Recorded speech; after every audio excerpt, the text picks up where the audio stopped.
안녕하세요. 시장과 언어입니다. 와, 올해 국민연금 성과. 이거 정말 대단합니다. 네, 8개월 만에 벌써 100조 원 가까이 벌었다면서요? 네, 맞습니다. 거의 100조 원에 육박하는 수익을 내면서 총 기금 규모가 1,300조 원을 훌쩍 넘었습니다. 1,300조?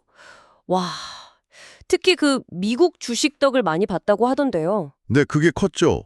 3분기에만 미국 주식 평가액이 한 18조 7천억 원 그 정도 늘었으니까요. 와, 그래서 8월 말 기준으로 전체 기금 규모가 1,322조 원까지 커졌습니다. 정말 큰 돈이죠? 이야, 1,300조가 넘는 돈을 굴린다니 상상하기 어려운 규모인데 이 막대한 자금을 그럼 어떻게 운영하는지 그 구석이 궁금하네요.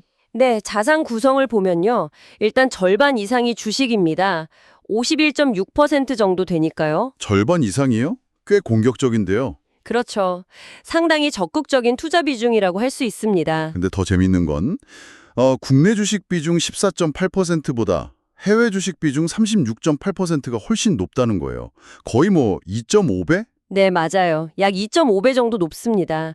이제 투자의 중심이 뭐랄까 완전히 해외로 넘어갔다고 볼 수도 있겠죠. 글로벌 분산 투자를 정말 제대로 하고 있군요. 네, 단순히 국내 시장에만 갇혀 있는 게 아니라 이제 전 세계를 무대로 투자하는 걸 기본으로 삼고 있다는 거죠. 그럼 그 해외 주식 가장 비중 큰 이 부분은 구체적으로 어떤 기업들에 투자하고 있나요?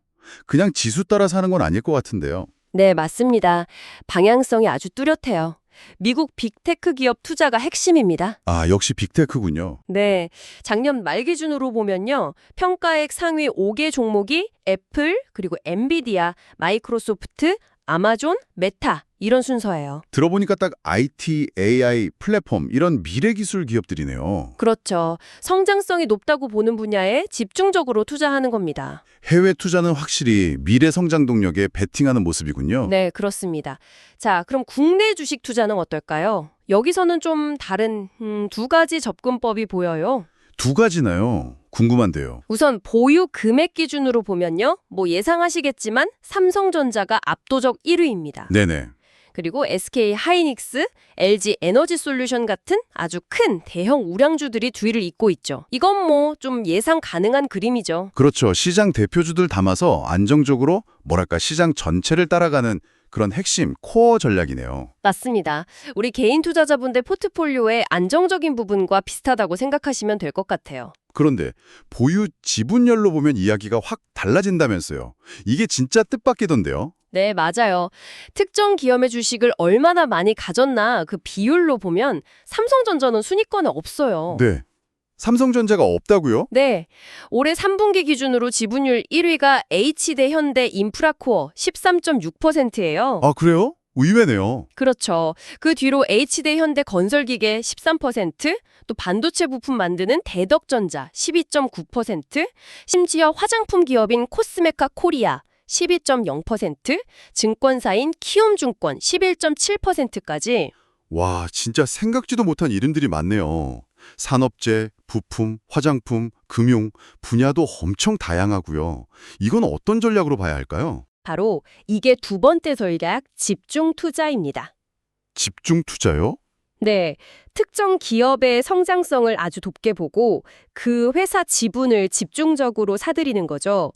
이건 국민연금이 단순히 시장 흐름만 따라가는 게 아니라 개별 기업의 미래 가치를 보고 적극적으로 선택과 집중을 하고 있다는 걸 보여줍니다. 개인들의 성장주 투자랑 좀 비슷하다고 볼 수 있겠네요. 아, 그렇군요. 투자 방식 자체도 좀 재밌다던데요. 주가 떨어질 때 오히려 더 산다고요? 역발상. 네, 그런 경향이 뚜렷합니다.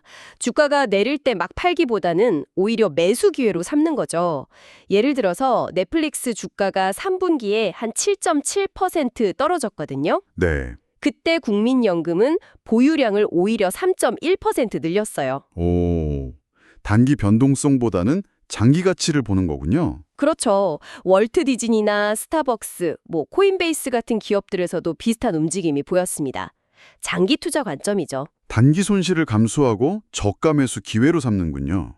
그럼 마지막으로 최근에 새로 산 종목들을 보면 앞으로 어디에 주목하는지도 좀 알 수 있을까요? 네, 3분기에 포트폴리오에 새로 들어온 종목들을 보면 좀 흥미로운데요. 우선 델카항공, 유나이티드 항공 같은 항공주를 담았어요. 이건 이제 엔데믹 이후의 여행 수요 회복, 여기에 베팅하는 걸로 보입니다. 아, 항공이랑 레저 분야 회복에 기대를 거는군요. 또 다른 분야는 없습니까? 미디어 쪽도 있는데요. 월스트리트 저널 모회사인 뉴스코프, 그리고 폭스뉴스 모회사인 폭스코프, 이런 종목들도 새롭게 담았습니다.